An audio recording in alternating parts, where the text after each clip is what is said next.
Annie Ross vivia em La Palma, estado da Califórnia, Estados Unidos da América. No dia 11 de dezembro de 1974, ela pretendia se encontrar com uma amiga, Sherry. Sherry estaria com seu namorado Bob e levaria Rod uma companhia para Annie.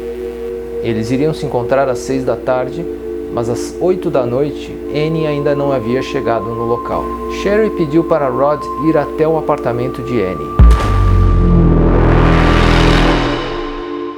Annie foi encontrada nua em sua cama, com o rosto virado para baixo, em seu apartamento em La Palma. Esse assassinato iria dar início a um mistério que só foi resolvido 42 anos depois.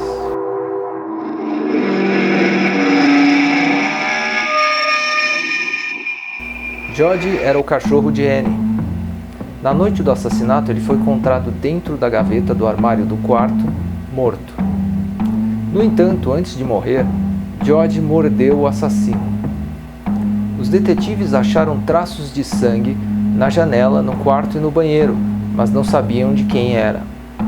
E naquela época, ainda não haviam exames de DNA. Eles sabiam, no entanto, como o assassino havia entrado. Annie tinha o hábito de deixar a porta de correr aberta para que seu cachorro pudesse ir e vir pelo pátio do complexo de apartamentos. E também para que o ar fresco pudesse entrar e suas plantas pudessem respirar.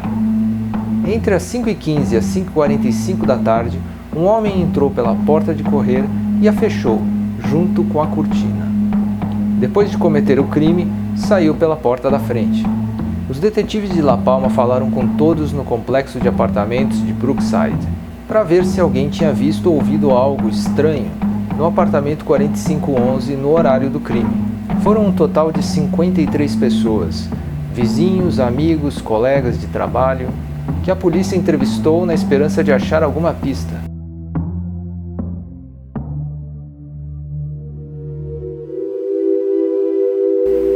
Annie Ross casou cedo, com 18 anos, e se divorciou alguns anos depois.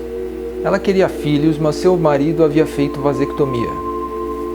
Annie tinha saído de Tucson, Arizona, e ido para La Palma, onde havia aberto um negócio de plantas com um amigo com o qual estava namorando. Mas o negócio não deu certo e no dia 10 de dezembro eles venderam o negócio. Com o dinheiro, ela iria se mudar para Redondo Beach e começar em um novo emprego, como secretária de uma firma aeroespacial. Os detetives então falaram com a mulher que comprou o negócio de plantas, de Annie, mas logo a tiraram da lista de suspeitos. O homem que a contratou na firma aeroespacial havia falado que ela era bonita, segundo testemunhos, mas também não havia nada contra ele, e nada o ligou ao assassinato. Rod, o homem com quem ela iria sair na noite em que foi assassinada, também se tornou um suspeito. Os detetives descobriram que um ortopedista, que tinha uma namorada, também estava saindo com Annie naquela época. Aparentemente, no entanto, nenhuma dessas pessoas tinha nada a ver com o assassinato de Annie. E as investigações não foram para frente.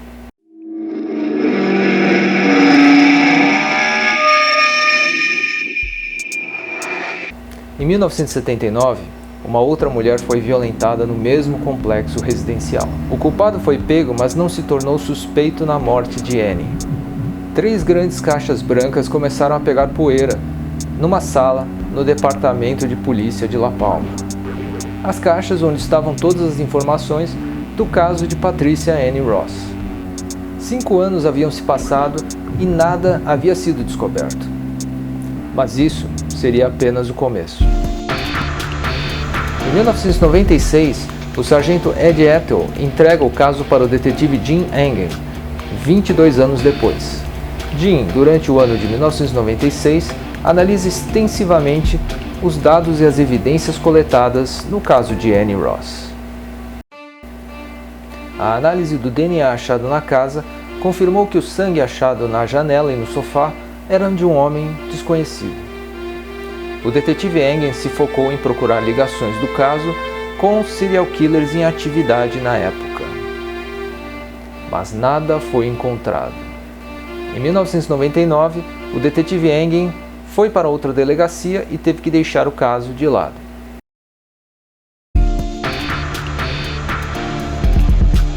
Em 2007, o detetive Engen volta para a delegacia de La Palma, mas agora como sargento. O detetive Paul Bracciodietta é designado para investigar o caso. Em La Palma acontece um assassinato a cada 3 anos, em média. E a morte de Annie foi o único assassinato que tinha ficado sem solução na cidade. Engen tinha 9 anos quando Annie Ross foi morta. Bracciodietta nem havia nascido. Mas os dois queriam pegar o assassino. E dessa vez, assim como em 1996, eles tinham a seu favor a tecnologia, o exame de DNA. A ideia era reler o relatório de 41 páginas e listar de novo todos os suspeitos. Depois recolher o DNA de todos os listados e comparar com a amostra de sangue que eles ainda tinham do homem que havia matado Annie.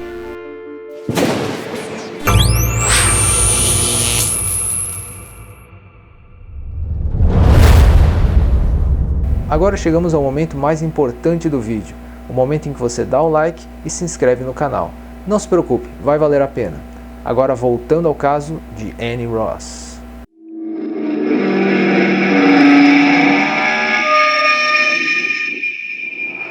Bracciodietta descobre que o médico ortopedista que estava saindo com Annie naquela época ainda não havia sido entrevistado. Então ele marca um encontro com o ortopedista. O médico nega ter conhecido Annie, não aceita ter seu DNA recolhido e a partir daí não fala mais com os detetives. Os policiais decidem segui-lo e decidem fazer a sua própria coleta de DNA. Através de pontas de cigarro que ele deixava em lugares públicos ou de um copo de papel que ele usou para tomar vodka em seu carro antes de uma de suas idas para o hospital. Eles mandaram o material para análise, mas aparentemente o DNA não bateu.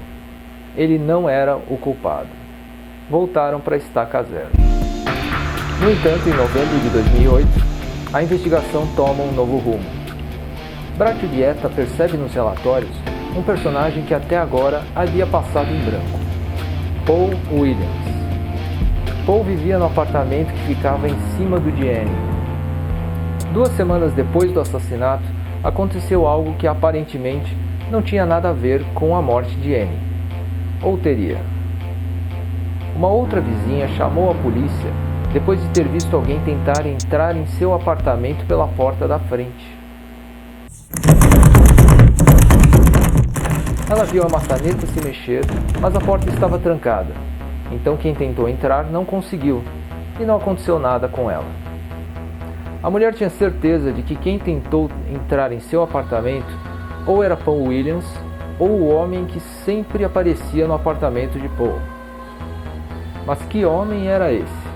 Ao ser perguntado sobre tal amigo, Paul Williams disse que o homem se chamava Larry Stevens. E Larry Stevens não havia sido entrevistado por ninguém.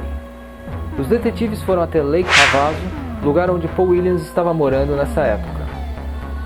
Descobriram que o sobrenome correto não era Stevens, era Stephens. Procuraram nos registros da polícia e descobriram que Larry Stephens vivia em Sonoma County, em Santa Rosa. Segundo sua idade atual, ele tinha aproximadamente 24 anos quando Annie foi morta.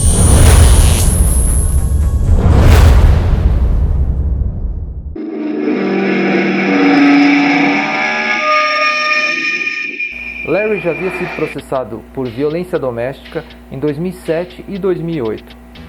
Um dos inquéritos descrevia como ele já tinha posto suas mãos na garganta da primeira mulher. Ela também dizia no relatório que ele era fácil de se irritar. Os detetives foram falar com ela e quando perguntaram se ele seria capaz de matar alguém, ela respondeu: se ele estiver bravo o suficiente, sim. Apesar de tudo isso, no entanto, eles ainda não tinham provas suficientes para requisitar o DNA de Larry Stephens. No dia 13 de maio de 2015, isso mudou. Stephens foi preso por violência doméstica e outras acusações em Sonoma County. Ele e sua mulher estavam bebendo. Foram abordados pela polícia e Stephens tinha 2 facões de açougueiro. Ele foi preso com um taser, quase foi baleado pelos policiais. No dia 1º de junho, Engen e Brachiodieta falaram com Stephens. Stephens negou conhecer qualquer Patricia Annie Ross ou de ter entrado em seu apartamento. Depois de falar com ele por 1 hora, os detetives o prenderam, sem resistência, na suspeição dele ter matado Annie Ross. No dia 6, Stephens foi ao tribunal em Sonoma County, mas para responder às acusações de violência doméstica. Foi sentenciado a 16 meses de prisão em 21 de março. O juiz decidiu que ele poderia servir esse tempo em qualquer instituição penal. Mas agora Stephens teria que ir a Orange County. E depois de conseguirem as amostras de DNA de Larry Stephens, os detetives descobriram que ele era mesmo o assassino. Em 2016, Larry Stephens foi preso.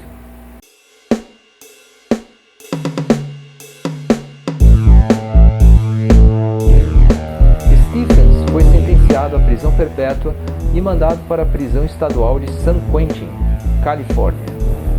Na prisão, Larry escreveu uma carta para sua mulher, na qual ele disse: "Eu sei que sou um monstro, e de certa forma talvez isso tenha sido a melhor coisa que aconteceu."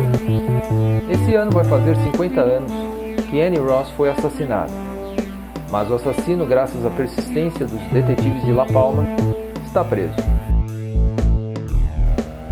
É isso. Obrigado para quem ficou até agora e até a próxima.